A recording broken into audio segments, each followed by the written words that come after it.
peuple de Dieu à travers le monde, vous qui nous suivez sur M La Grâce TV, nous vous disons, soyez déjà le bienvenu dans l'émission Nabiso, mais ça, na plateau Merveille Mise la Gracieuse.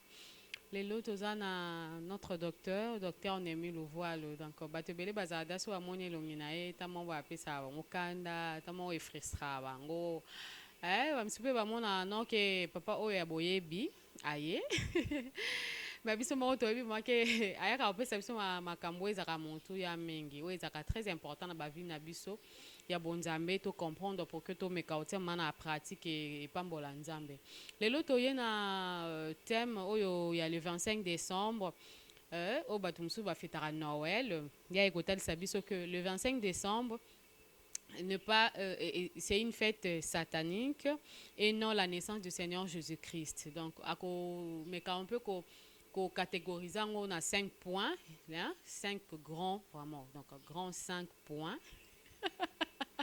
Grand 5 points on a oya kolobela lelo na bike ekopé ça pena boye be pa ya bato so oyo balinga biso oyo balanda biso na chaîne ya M La Grâce TV pour ne pas vraiment kozala un peu mutamaloba ebele na bike to kota na champ déjà to so na ye na lisungi ya akapro yene mutapesa biso image kitoko asimba image très bien aosunga biso tokota na champ na papa na biso poto solo là merci tozana papa na biso docteur Nemi Louvoilo déjà à qui nous disons papa Shalom.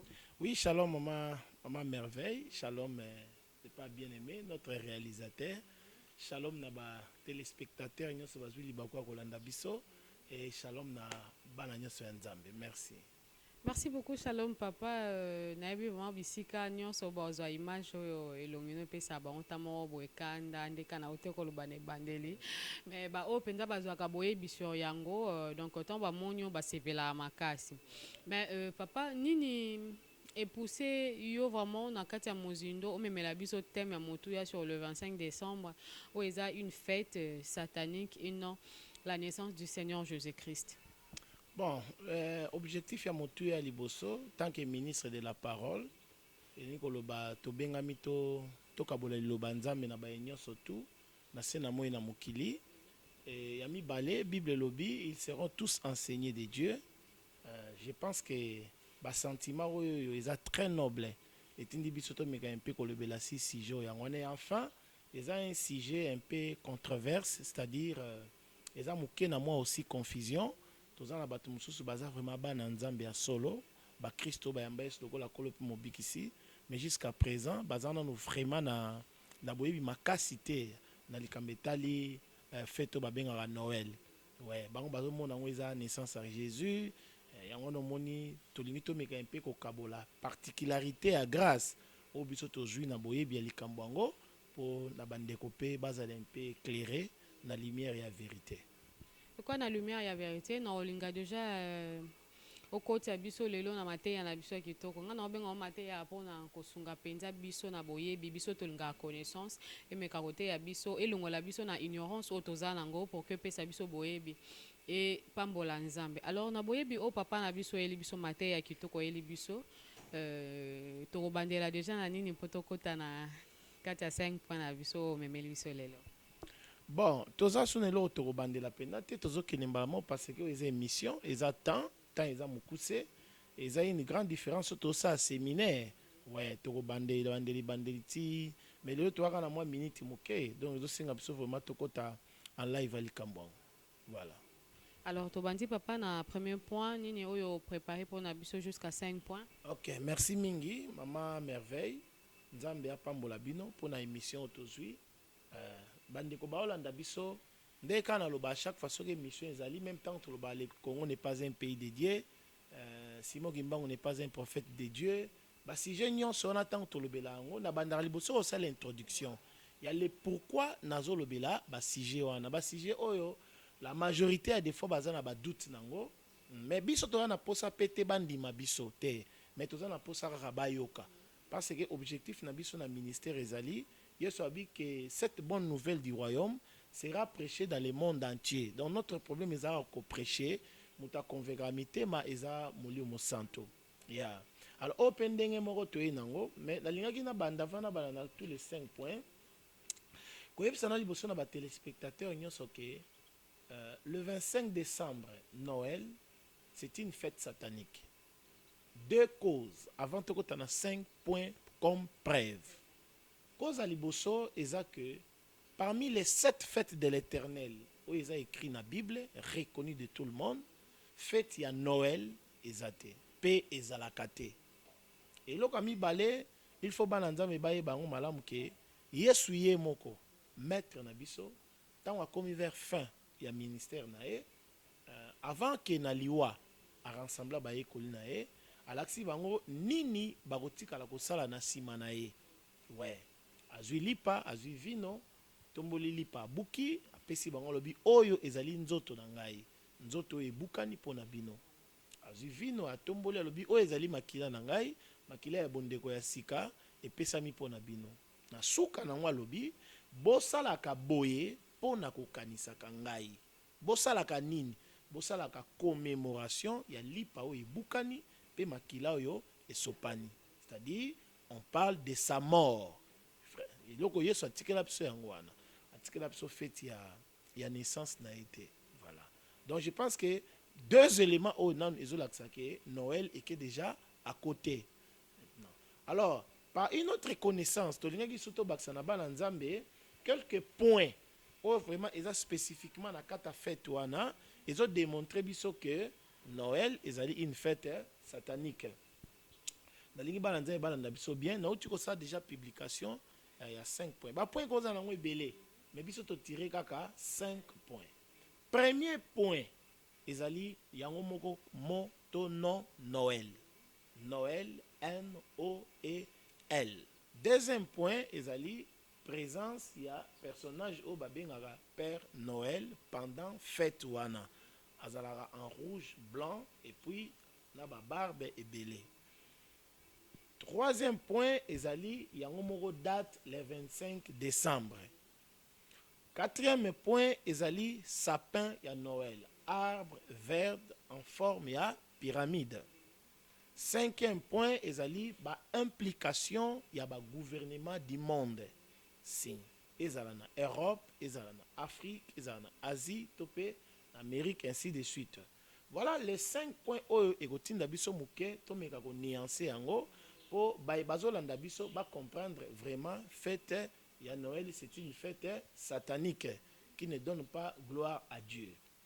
Et nabaksi sur le romuwa bukuse balobi tant Christ auti mabondeli na ye toyebi tentation ya diable ayaki azuye ameki lipa eko libange ko mapa boy na boy jusqu'à ce que makomia nzambe lobi amemaki ye une montagne très élevée alaki siye mokili oyo nakati mokili amoni biloko mibale ba règne na ba gloire diable abisi Christ abiso ofuka melinga na kopesa yango.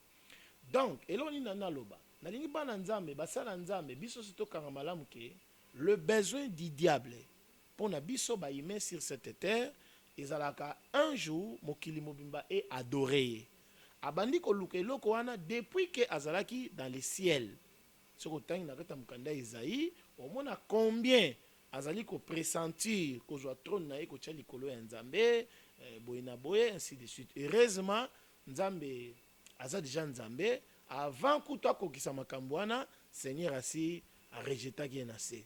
Donc ndenga ye na se posana ezali mokili mbaba adoré. Voilà pourquoi azana makoki ya ko utiliser méthode, mécanisme, mouvement to système nyonso o esengeli mokili pesa une adoration. Voilà. Alors, même aussi likamletali fête oyo ezali moko ya ba moyen le diable utilise pour mokili esalanine et adorer. Diable ye atakutu bazo adorer na bango ye na kombo ya diable te. Mais ceux qui font ezo pesa ye lokumu ata kombo eza kombo mususu ya ki parana ete. Aza lokola nkolo na biso te. Po o adorer il faut adorer ye okoke na nzela eloko moko te. Mais diable azalaka ne bongo te. Ye alukaka kozwa kombo mususu eloko mususu menase ye mtabomba mikuna. Dengo zomona likamekali Noël liboso libanda nango naissance à Jésus mais fond nango eza adoration purement satanique. Nalingi na banda liboso ko expliciter. To bandi premièrement na mot Noël. Mon Noël, Maman Merveille, pe bandingo subalanda biso, de Genèse Apocalypse, Moana ezate. Alors, na kenembango, étymologiquement parlant, mon Noël est Nikoloba Nini. Mon Noël vient du deux mots gaulois. Yaliboso, cela veut dire Noyo. Yami Balé, cela veut dire elle. Noyo, elle, c'est-à-dire Noël, qui veut dire nouveau soleil. Mbotama ya moi yasika. Voilà. Alors, na latin, babenga ango natalis, na latin, qui veut dire jour de naissance. Omoni? Alors, wana signification étymologique ya mot Noël. Donc, lorsque tu as le Noël, en réalité, moi, je vais évoquer un pambate. Ils ont le droit tata boti moi na bon na imo pas zo ebate apese comme mambweni. Aimo zo ebate apese comme mandeleni. Mais wana eza bongote.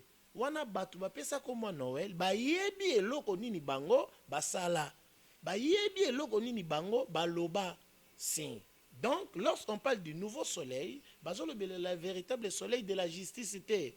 Si, parce que le diable aussi se déguise en ange de la lumière. Donc, quand la Christ a un soleil, bango pe bazana soleil na bango. Voilà. Tant qu'on a goya maintenant qu'on le magamuso, on comprend le soleil en haut, ça c'est un. Alors, on appelle ça historique maintenant, il y a Noël.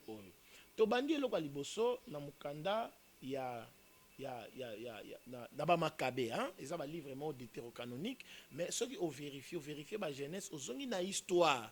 Au coup de créer Noël, oyo mama, ils ont qui célébré comme renaissance ya Nimrod, premier empereur oyo akambaki mokilipo na mbala liboso, règne universel ya liboso, premier roi nango comme on a Nimrod.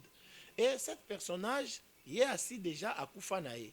Mais le roi azalaki un esprit incarné, omoni azalaki ba usage moko diabolique, peuple naé babande ko célébrer à l'époque Babylone. Et ce qui tolongwe kuna na renaissance ya Nimrod, okuta deuxième historique nango ezalaki babande ko sala fête ya Mitra, topé Saturne. Ya babande ko célébrer yé comme un soleil. Même en Égypte, babande ko célébrer moni baromé babenga ngo natalis invecti, c'est-à-dire le soleil invaincu, c'est-à-dire babande aussi ko célébrer nini date wana fête wana. Donc voilà historique muke ya mon Noël. Donc mon Noël tant bazo célébrer ngo bazo célébrer en réalité formeté mais fond ezali ba adoration pirement bazo pesa ngo na diable. Alors, nous avons expliqué en haut lorsque nous avons kota na bamakambo mususu. Donc, Noël, c'est un nom pirement diabolique, c'est un nom pirement satanique, où ils allaient référer gloire à Dieu soleil, non pas notre Seigneur Jésus-Christ. Deuxième point, nous avons la date, le 25. Date, le 25, ils appellent date moroté imaginaire. Non. Voilà. Date wana na romegobeta lisolo nango mi balekaka pour toza na son émission. Eza na ba historique ebele. Mais na tiré mi balé. Ya liboso bandeko ba fouillaka bien Bible. Ceux qui ba fouiller malamu l'histoire qui parle des choses de Dieu, ba yebi un empereur, un roi aza grec ayaki na mokili à l'époque comme on ezaki Antiochus Épiphane. Antiochus Épiphane azali premier roi oyo kaka na lisolo a bebisa pe a profana l'autel de l'Éternel. Mutu liboso atumba bangulu na etumbelo ya Nzambe ezali. Mutu a suspendant fête ya Saba ezali. Mutu a suspendant circoncision ezali. C'est-à-dire plusieurs lois juives oyo Nzamba pesaki et bandeko relier peuple Israël Nanzambe na ye en alliance ye abuka yango pe pour la toute première fois azo bangulu atumba likolo ya etumbelo ya Nzambe olandi ezaki Antiochus Épiphane asala yango le 25 décembre na kopesa ba verset pona bandeko basala ka fui batala na 1 Maccabée chapitre 1 verset 46 à 62. 1 Maccabée. Maccabée ngo ba ozwango wapi? Maccabée zana ba livre deutérocanonique. Baluka livre Bible mo ba benga ngo Tob. elingi loba tradition œcuménique de la Bible. Eza na canon ya 66 livres na biso te. Voilà. Baromona 1 Maccabée, 2 Maccabée, Siracide, ba livre on les a détérocanonisés, mais ils ont ba histoire vraie des choses qui s'est passées. Voilà. Alors na époque ba Maccabée, je pense que histoire na mo eto que musique ezate po toza pena kuna te. Nde kuna Antiochus Epiphan azali moko ya ba oyo ba profanaka sanctuaire de tuti koloba. Alors asalango le 25 décembre. Le 25 décembre, Oyo a profana sanctuaire de l'Éternel, pe apé sa gloire nanzambe nae, Zeus Olympia. Voilà, parce que le diable a changé à combo. Chaque période, chaque génération, mais atikaliga ka yemoko. Moni période ba louer to ba adorer na combo tel. Peuple akoya adorer na combo tel, mais en réalité zaka yemoko. Voilà. Alors, asalango bongo. Maintenant, surtout que dans 2 Maccabées, chapitre 6, autant yango nyonso, okuta esika yewawana apesi ordre. Le 25 décembre, etikal aussi date ya anniversaire na ye. Antiochus Epiphan, azana kati ya prophétie. Soki otali prophétie ya Daniel, okomona ntaba oyo azotambola na liseke. Cette corne, prophétiquement par là, ezali Antiochus Epiphan. Oya telema pour embrouiller l'histoire ya Bananzambe. Et date on a le 25 et tikala bongo. Moni, ezali lokola bazo célébrer yango chaque génération et chaque époque. Deuxième historique. Toye na moment ya empire romain.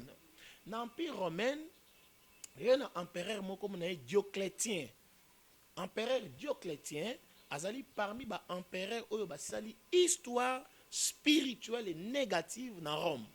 Il est pour la toute première fois à Tonga temple ya munene dans Rome. Il est wana mutu apesa ki aussi ordre que le 25 décembre est à la date yako célébraka nzambe na bango ba romain. Olandi maintenant plus tard église romaine catholique lokola ba usurpaki pouvoir spirituel ya ba apôtre pour le catholicisme, pour aveugler le monde. Nini basali, bazui maintenant naissance ya le roi des rois, naissance ya Seigneur Jésus-Christ, bakotisi yango comme mascarade. Eza lokola ke bazako fêter célébration ya naissance ya Jésus, moni eko aveugler mokili malamu, nzoka nase tant bozo fêter yango, bozo fêter na naissance ya Jésus te, bozo fêter na pirement adoration diabolique. Je pense que wana en termes de date, il y a le 20 et le 25. Mais qu'est-ce qu'on a la Bible na sens moussous?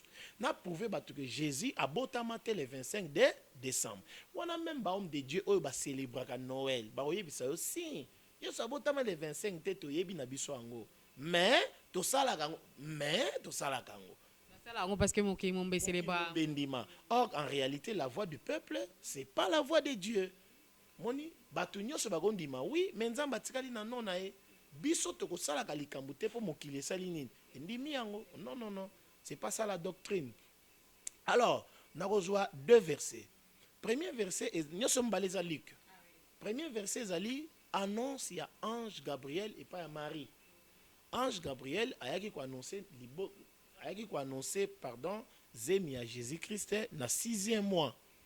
Omoni? Alors comment tokoma na 12e mois? Comment tokoma na 12e mois? Bon Jésus a botam. C'est qu'on sous-entend on a kutu batyon so balobela yango. Donc Jésus ce qu'a botam ya solo dans 6 mois, awa ozala le plus machombe de l'univers. Donc on croit pas ça. On a 1 2 2 nos extrêmes encore. Balobi tant Jésus a botami. Dès qu'azo botama, ba ange ba apparaître et pas ba berger, oyo babandaki ko batela bibwele na bango na libanda bazoye to la moto. Ange a annoncé bango que na mboka ya David mokonzi asali nini abotami. Siko landa bien analyse. Awa balobi que Jésus abotami le 25. Or le 25 décembre, tout ça déjà na période ya hiver. Période na hiver, est absolument impossible. Ba berger bala la libanda na bibwele na bango. Omoni parce que tout ça déjà na hiver. Mais balobi ange tango abimeli bango akutaka bango libanda. On sous-entend si réellement bazaki libanda. Nous ne croyons pas que Zaki na hiver. ezalaki na décembre. C'est que date ya naissance kobotama ya Yesu Christ n'a rien à voir na le 25 décembre. Ce qui n'a qu'à côté le deux calendriers. Calendrier julien et calendrier grégorien. Au moment que date ezalaki nuancée. Bachara premièrement le 21, deuxièmement sango le 25. Donc le 25 n'a rien à voir. Bien aimé bozolanda biso na naissance ya Koloye Yesu Christ, c'est une date imaginaire, une date charnelle, une date diabolique. Mais papa, moi, question moi, par rapport à la parenthèse au côté Sikoyo. Je suivi un pasteur Abi par rapport à la recherche na bango basalaka sur les calendriers romains. Bayaka ko analyser que na kati ya ba calcul na bango ya calendrier romain. Et qu'on tombait que le 25 décembre, et c'est le même jour où Jésus-Christ était né. Bon, selon y na calendrier romain. Je pense qu'il y a une erreur. Peut-être à ça, la recherche est bien. À ça, la recherche na Google. Bateau, lobeleli par positif, il y a le 25. Parce que sur la recherche, la recherche na simple Google. Pour bateau belé, même le mot sacré, il y a Bible, baninga ming ba définit ça d'une manière littérale. Or non. Donc il faut beaucoup d'attention tant que ça la recherche sur Google. Parce que Google, même inga, na ça la exposé na côté on a Google. Tant que yo ça la recherche au quoi na yanga, on pensait que oyanga na zolo beza vérité. Zomona. Ils ont le quoi théologie. Batebele basali ba théologie na bango na mokili, basali théologie par rapport à doctrine na bango. Ce qui est théologie protestante, au Kansalo, la banque a toute la vérité. Au Palandi théologie, au Kansalo, la banque toute la vérité. Donc je pense que vraie recherche, et inspiration, et aussi la recherche biblique vraie. Voilà. Il y a mis ça tout, et ça problème, il y a présence. Présence, il y a soi-disant personnage Johanna ou le Père Noël. Okay. Alors, maïtala nani local, boso bandeko bozo landa biso. Faites. Et ça, soi-disant, naissance en année. Il y a Jésus. Bon, pour nous, on combat Jésus. Faites à Jésus-Christ. On a 1, 2, 2. Faites ça à Jésus. Comment na consentement à Jésus? Au monde, bozo que négocier là un représentant na fête na naissance. Est-ce que même bisoto ça la rango? Moi, je pense que muta représentera muté koki kozala peut-être na fête à mariage. Il y a za musika, mon famille na famille à moi si bakutani bache petit frère voilà. Maintenant totika la ko mona te na fête ya naissance, même si aza na États-Unis, même si aza wapi ba représenté par quelqu'un et ça la maté. Omoni? Oh, surtout que na Bible, Exode chapitre 20, Bible lobby, je suis l'Éternel votre Dieu, vous n'aurez devant ma face, moni, aucune image taillée, aucune image quelconque. Oyo ils ont représenté ngai. Même dans makambo likolo, nase to nase na mai. Moni, ce qui fait est Jésus, le Seigneur de l'univers, le Sauveur, le Dieu puissant. Comment agoyi kozala remplacer to représenter à une personne? Exemple maman. Est-ce que le ministre de Dieu ba ambassadeur de Christ ici la terre? Mais cette représentative, oyo biso tozo représenter Christ est limité. Et ça en totalité. Et puis, tu es représenté par les messages, par la doctrine. Tu es vendu na kiti na été. Tu as place na été.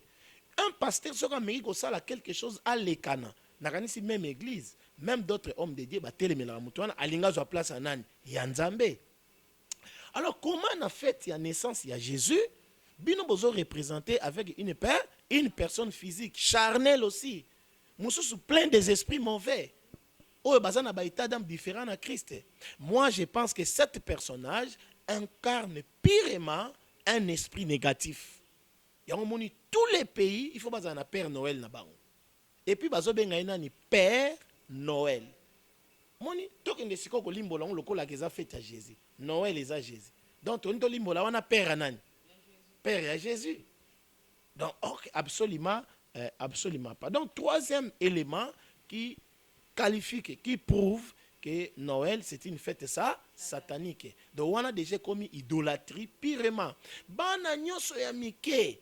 Oyo bayoka ka Yesu na sango. Bakanzaka Yesu ye wana tata wana lati rouge blanc na mande fazo kabola bango bakado.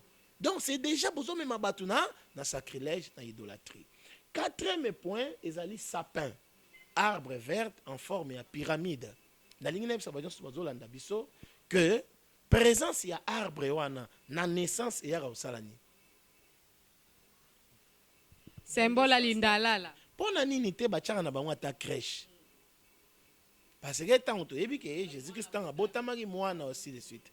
Il faut les bachaka ta crèche. Or bat bae bate surtout que na science occulte cet arbre vert ozomona wana talango bien. Okomona arbre wana mingi ezaka na ba concession catholique. Arbre wana mingi ezaka na ba ville to pe na ba endroit ba riche. Okomona arbre wana eza arbre moko mystérieusement parlant eza déjà formé à pentacle mobimba. C'est triangle.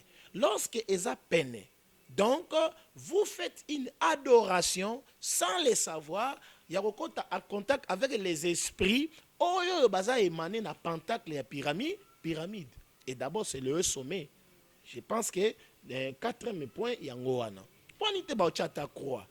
Point nite ba ta crèche. Point nite ba ta Bible. Point nite ba ta ba élément ou eza lié na doctrine chrétienne. Parce que arbre wana to bien ngote. Et puis so ke na mukanda Ézéchiel to ke na mukanda Jérémie okuta balobi ke nazali ko sepelate na ba abomination.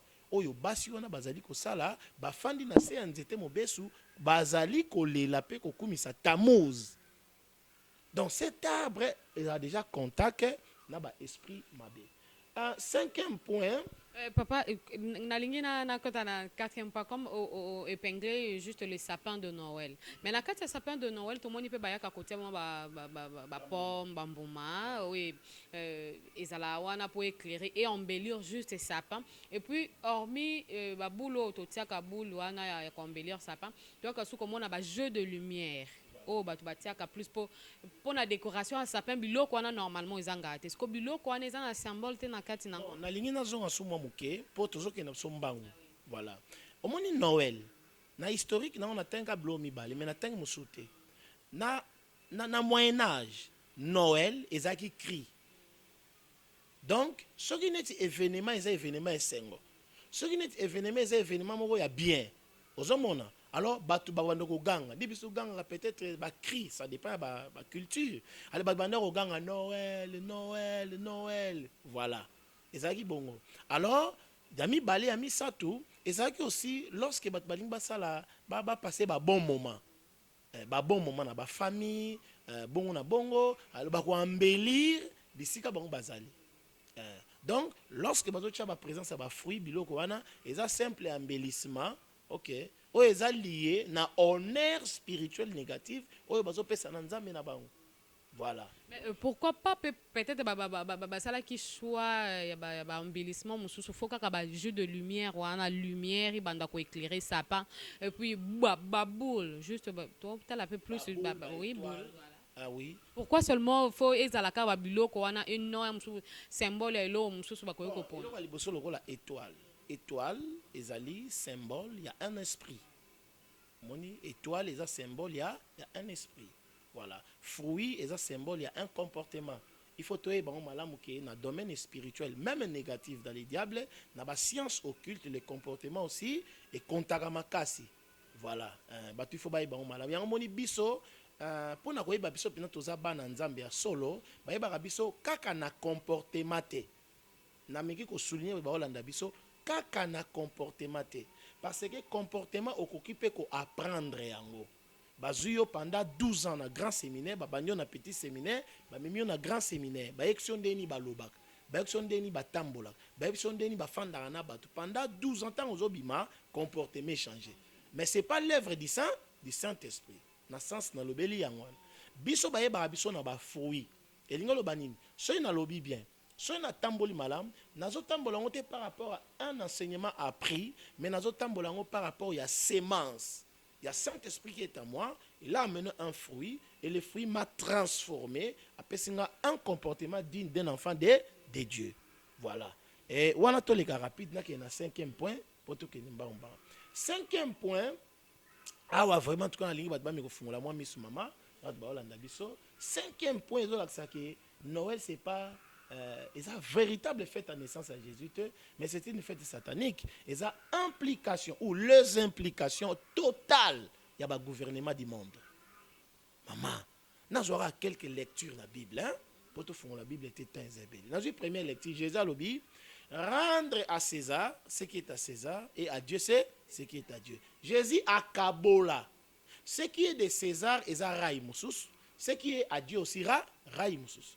Entre César et Dieu il y a deux rails différents et kotikala kokutanate wana eloko liboso eloko mibale Jésus ici représenté à César Pilate alobi na ye mon royaume n'est pas de ce monde ce que ezalaki ya mokili oyo mbe yanga babondi donc Jésus ameki kokabola gouvernement de la terre na gouvernement na ye c'est deux gouvernements différents et kotikala koyokana te. Troisième lecture Apocalypse chapitre 13 ezotelisa biso deux bêtes oyo azobima na mer oyo azobima na terre. Le deux bêtes sont aucune interprétation okuta bête moko eza représentative ya ba gouvernement bête amibale eza représentative ya ba religion. Deux éléments ou deux instruments possibles capables au diable a utilisé na temps de la fin pour na misala na ye. Vous avez bien eza ba gouvernement de la terre pesa ba religion. Totiki ba religion tu es na gouvernement. Siko tozo trois lectures. Mama soki bat baye bate. Nazolo belela une personne te. Mais nazolo belela ba gouvernement, les systèmes de politique de ce monde. Comment ba oyo baza lié te na christianisme? Ba koki ko bimisa ba mbongo na bango, matériel na bango, sécurité na bango pour ba célébrer naissance ya mutu oyo même yé moko kolo fete yango cha yango kate. Pe atinda batute basala nini? Basalele yango. Pona nini te bako soutenir moi si ya Christ na sur la terre qui est l'église na ba moyen nyonso esengeli pour accomplir mission na en termes de la rédemption. Ate ya ba bongo la mitema. D'où pona nini te bako soutenir à 100% ba fête lokola ba Pâques. Parce que on a fait la résurrection. Au moins, on a 24 dans bandako. Mais la possibilité, ba moyen. Oyo ba tchaka na fête à Noël, yangote ba tchaka na ba fête à ba Pâques. Mais apparemment, papa, namona kandeti ba fête à Noël plus gouvernement et soutenango. Apparemment, des types ekotaka na fête à fin de l'année, ndenge to célébrer que année sili et puis entrée à début année mususu. Non, c'est pas le cas. Ils appellent na bongotin. Voilà. Donc, ba gouvernement ba yebi malamu que bango baza ba baguette, baza ba instrument, il y a diable sur la terre. Je parle bien du diable sur la terre, le gouvernement. Olani maman. Alors, moko ya ba moyen, oyo il faut ba adorer leur Dieu. Ba pesa ba sacrifice na bango, ezali na fête wana ya Noël. Yango mona gouvernement nyonso de la terre. Gouvernement presque nyonso. Ba célébrer yango. Baosalanga sa manière, baobimisa bambongo, bakoambellir babalabala, bakoambellir ba institut. Donc d'une manière au cas mona yomo fandi kolo, yomo kolo Yesu. Vous comprenez lo na loba? Donc Yesu aza biso. Siko nazomi tuna me ndenge nini bazo kota na kana biso, basalele la kolo na biso feti. Oyo esengeli kutute. Donc implication du gouvernement mutoza maye le so azongi à comprendre. Et puis, si on comprend l'histoire du gouvernement, on comprend que non, bateau yo, baza na loko basa, basa la kabaïbe lo basa la. Baza na intérêt na kati. Baza na intérêt na kati ya makasi. Et puis, dans la fin de l'année, dans une année, il faut basa la sacrifice na bango bongo. Universellement parlant, à travers l'ère mère, la Babylone la grande, on comprend? Pour na ko renouveler aussi ba pouvoir na bango. Donc, le 5 points culminants, bien aimé dans le Seigneur, qui nous prouve que Noël, c'est une fête ça, satanique et non la naissance de notre Seigneur Jésus-Christ. Alors papa, tomoni pena tolandi 5 points o na bokebi nyonso na maele nyonso penza pona bana na nzambe na 5 points oyo message clé na nyonso général conclusion o tokoki ko conclure lelo pona bana nyonso bakolanda image nini tokoki ko zoya moto. Bon, conclusion liboso Bible lobi soki moto aye pa ina yo et qu'il n'apporte pas la doctrine au apprenant à Christ et solo, que le n'est même pas salut. Donc, pour Nanga, na oui ça bana nyonso nzambe, bazala très prudent. Tous ala vraiment prudent, to adorer les diabletés d'une manière universelle. Alors, fête à Noël, longo la na vie na. Ngakut na yebisa abatu. Soki to komi jour wana le 25. Soki ko lamba, hein? Lamba tamatembe. Pour nous relaxer la journée ango nazango contenté pas la journée comme un élément créé par Dieu mais système et le mouvement oyo ezoleka na kati ya mokolo wana bana na yo kosombela bango même bilamba te en terme ya sens ya ko bafete non. Donc ça dit pesa feti oyo mukongo, pesa feti oyo mukongo, pesa feti oyo au revoir. Omoni soki biso tolingi to kanisa que Jésus Christ abotama, mais tous en mikolo nyonso osalango. Tous en mikolo nyonso osalango. Omoni lelo to suka na biso na Noël, po soki tolingi to avancer na lingi pe na expliquer likametali naissance à Jésus. Mais toza kunate. Notre Seigneur abotama ayaka na mokili oyo na nzela ya naissance.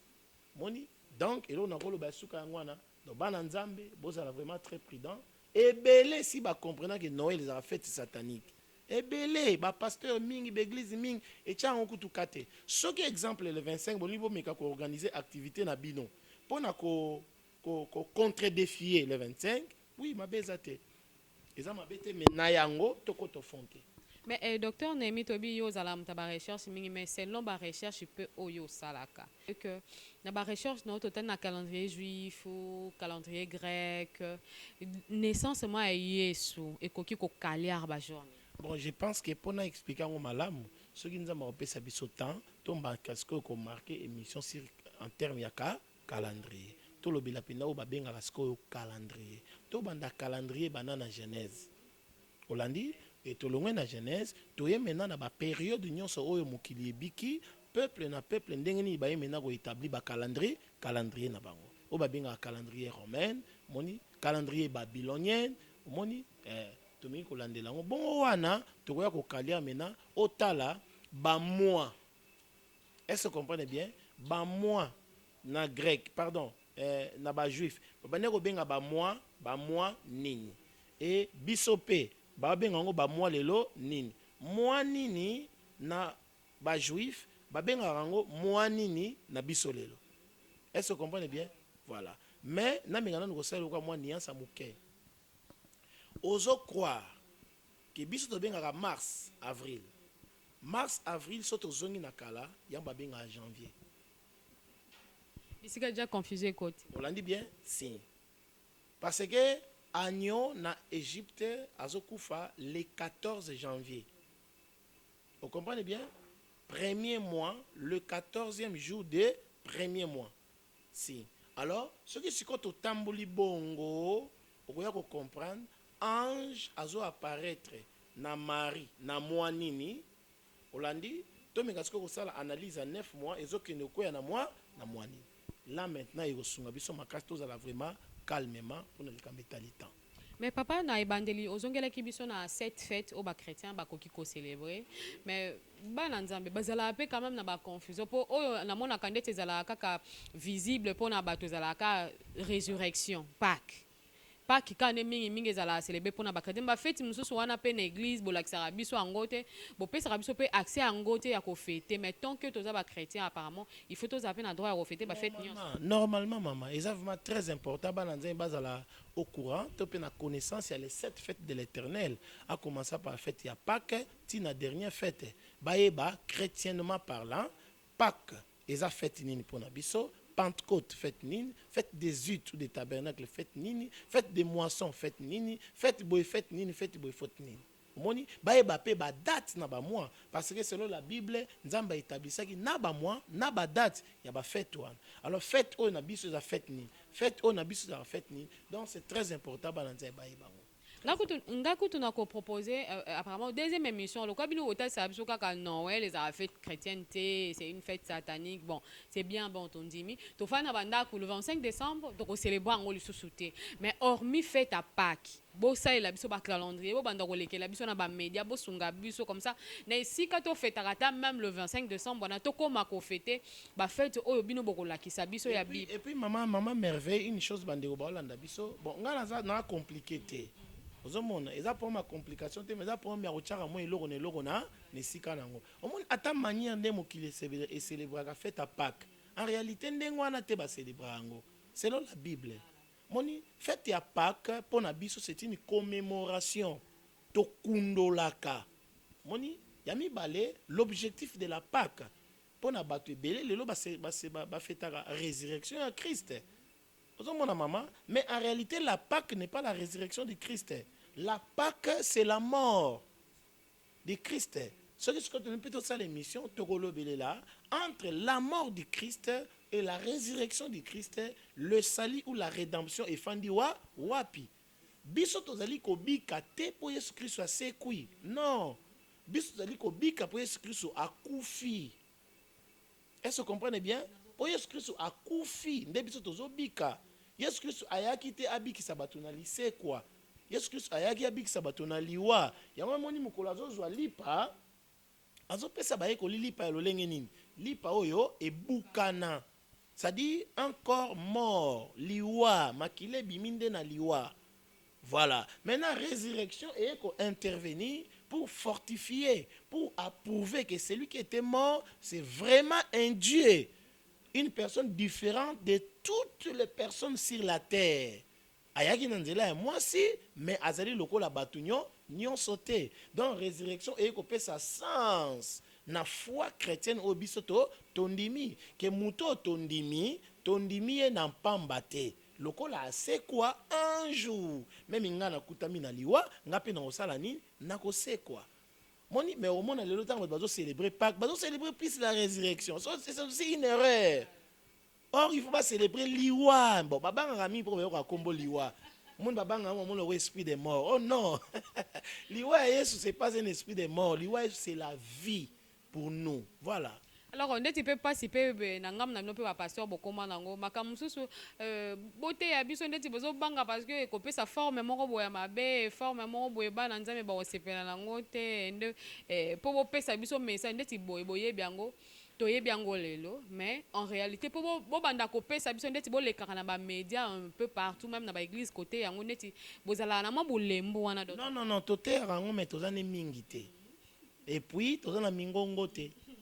Au monde, nous n'avons pas de médias, hein, la télévision, la radio, biloko toyi ko vulgariser connaissance. Ndeza pena biso muke. Mais toté rango. D'autres formes ndeti bo pesa réforme voilà. Ya la parole o ba yaki na liloba na ndenga mabetenga misaki bana nzambe et que bo ça la même ba séance, ba campagne, même ba formation nango pourquoi pas ko ça là. Tozo salango na ba conférence, tozo salango na ba séminaire, mais là on a lobinde tozo na ba possibilité makasté ko atteindre ba foule belé. Chaque chose a son temps. Ba sala nzambe mingi bazali o bazo lobela makambo vraiment correctement. Ils appellent na baninga oyo ya solo ti lelo ceux qui azuka ka ye pasteur yo lo bakaka a vérifier te mais petit à petit nyoka ya Moïse a remis la banyoka nyoso ya Pharaon. Mais papa d'autre part oyebi bana nzambe po moni ndeti na ba milieu na biso to koma otambola to ka pe o bana nzambe balobaka to banga même conférence le pasteur a pesi na témoin bien très important il faut la connaissance boyebi mais tozo banga mateya batu bakomi koya nango bakomi koya na ba mateya na bango ya ba rose croix ya ba place o bazo ke nikozo ba magie na bango bazo ya ko incarner ngo na bana na nzambe est-ce que bana nzambe bazo yeba pe ko déterminer wapi la vraie parole wapi la vraie formation wapi la vraie réforme ya liloba nzambe pour que to yato to zwa boyebi connaissance wa. Bon, maman merveille, je pense que ils ont la makambo to tika la kolongola raté. Peto tika la ko changer te bandeko ba olanda biso. Premièrement, mukolo bazo zwa Yesu. Bazo yani na temple pour nous bénir et présenter au Seigneur. Simeon tazo yamba bébé. Tant Simeon zo yamba bébé, na munokone ba prophétie ba ndiobima. Abimisi prophétie pour na Marie ainsi de suite.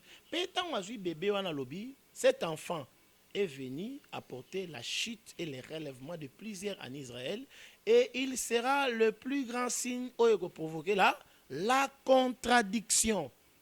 C'est-à-dire même si na okena solo lina nzamba ebisinga ba vérité nyonso ya lilobani na se ya mukili na ye na kotikala jamais ko contredire bilo mususu na goloba eza na ba kondima eza na ba kondima te. Donc c'est la réalité. Na lingi te basala nzambe babunda na makambo esengeli te babunda. Tout autour de Jésus, il y aura toujours la confusion en termes de connaissances.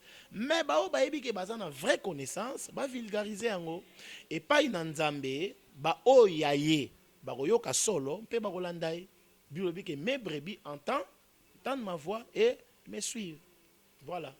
Merci beaucoup, docteur Nemi Naibi.